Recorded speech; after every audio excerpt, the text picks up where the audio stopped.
blood type, diet, and cancer risk. What research is revealing? Most of us know our blood type only for hospital forms or emergency situations. But what if that simple letter, A, B, AB, or O, could quietly influence your long-term health? Even your risk of serious diseases like cancer.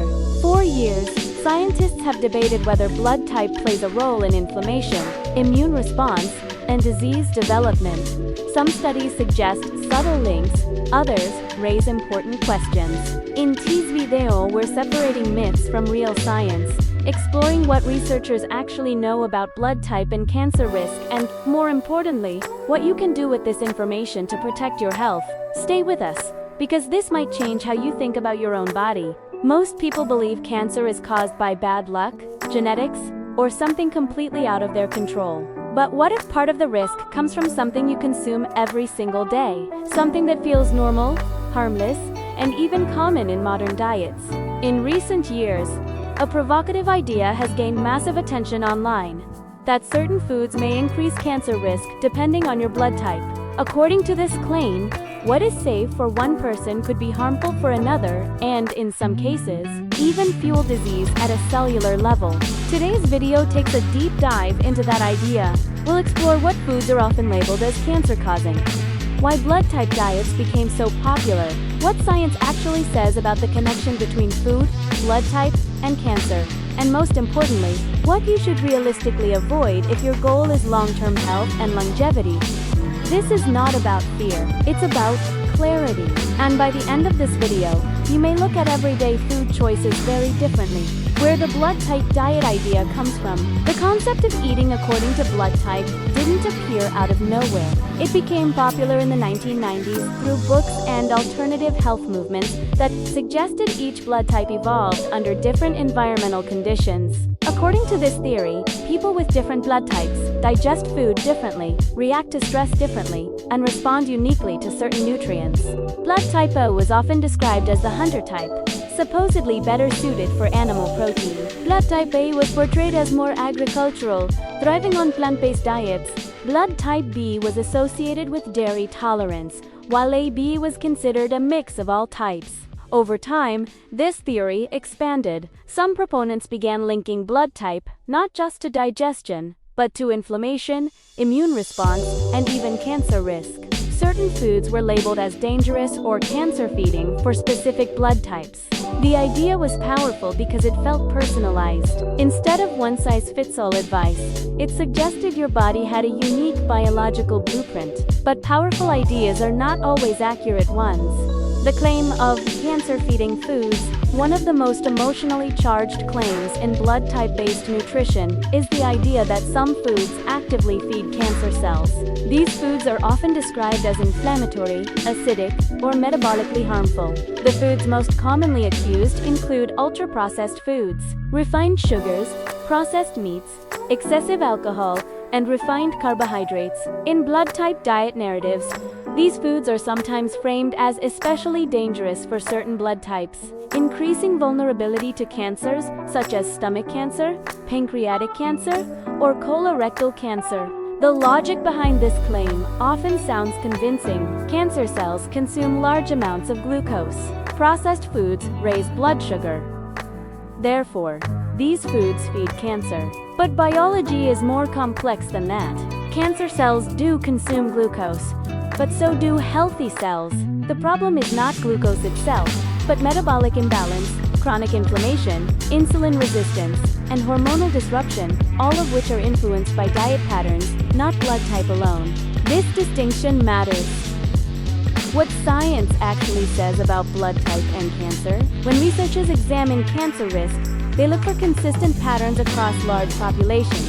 While blood type has been linked to slight differences in risk for certain diseases, the evidence connecting blood type-specific diets to cancer prevention is weak. Large systematic reviews have found no strong scientific proof that following a diet based on blood type improves health outcomes or reduces cancer risk. In fact, most benefits people experience from blood type diets come from eliminating processed foods and eating more whole foods, changes that benefit everyone, regardless of blood type.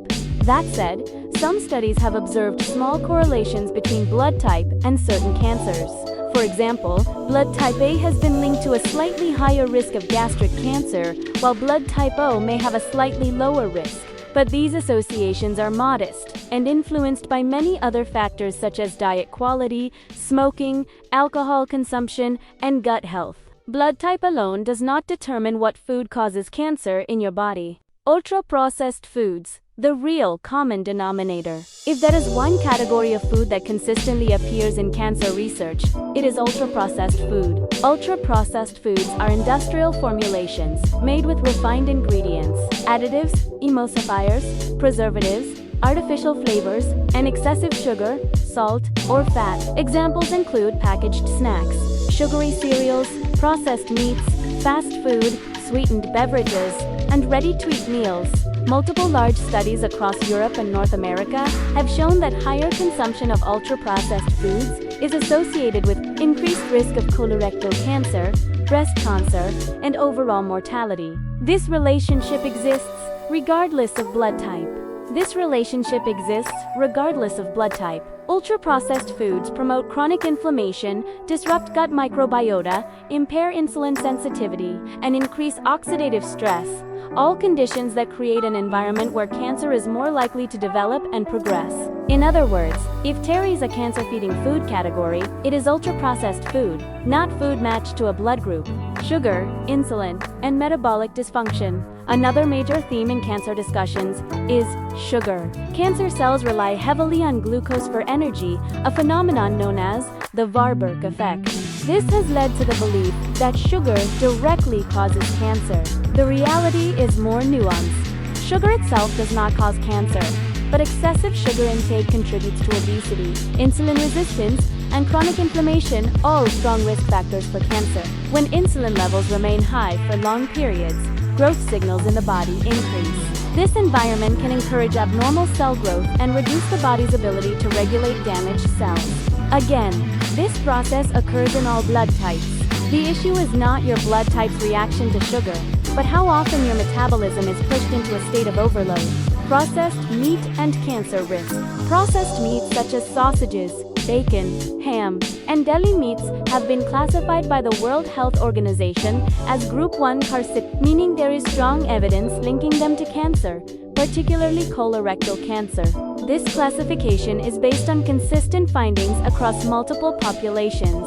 Processed meats contain compounds like nitrites, and heterocyclic amines that can damage DNA and promote tumor formation. No evidence suggests that processed meat is safe for one blood type and dangerous for another. The risk applies broadly.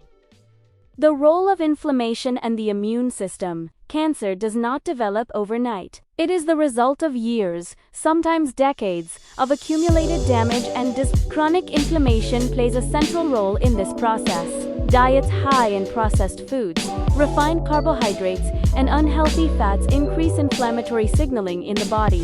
This inflammation impairs immune surveillance, the system that identifies and destroys abnormal cells before they become tumors. Blood type may influence immune response slightly, but lifestyle factors overwhelmingly dominate cancer risk. What you eat daily matters far more than the letters on your blood type card. Why the blood type diet feels so convincing. Personalized health advice feels empowering. It makes people feel seen and understood. Blood type diets tap into that desire for individual meaning. They also often work temporarily because they remove harmful foods and encourage structure. But correlation is not causation. People feel better because they eat fewer processed foods, not because their blood type suddenly aligns with evolutionary destiny. What you should actually avoid, regardless of blood type. If your goal is to reduce cancer risk and support longevity, the most consistent advice from science is clear. Avoid ultra-processed foods as much as possible. Limit processed meats, reduce excessive sugar and refined carbohydrates, moderate alcohol intake, prioritize whole foods, fiber-rich plants, healthy fats, and minimally processed protein sources. Support gut health. Maintain metabolic balance. Move your body regularly. These habits protect everyone. The danger of oversimplified health claims. The idea that there is number one cancer-causing food for your blood type is seductive, but misleading. Cancer risk is shaped by patterns, not single foods. By habits, not shortcuts, oversimplified narratives can distract from what truly matters. Long-term dietary patterns, lifestyle, consistency, and systemic health. A more empowering truth. The truth is both simpler and more empowering than blood type myths suggest. You don't need to decode your genetics to protect your health. You don't need to fear one specific food. You need awareness, consistency, and balance. Your body is remarkably resilient, and the choices that support longevity are often the most boring, the most repetitive, and the most human. Not magic. Not personalized by blood type, just supported by decades of science. If you found this video helpful, take a moment to reflect on what you eat most often, not what you eat occasionally. Because cancer prevention doesn't start with your blood type, it starts with your daily habits.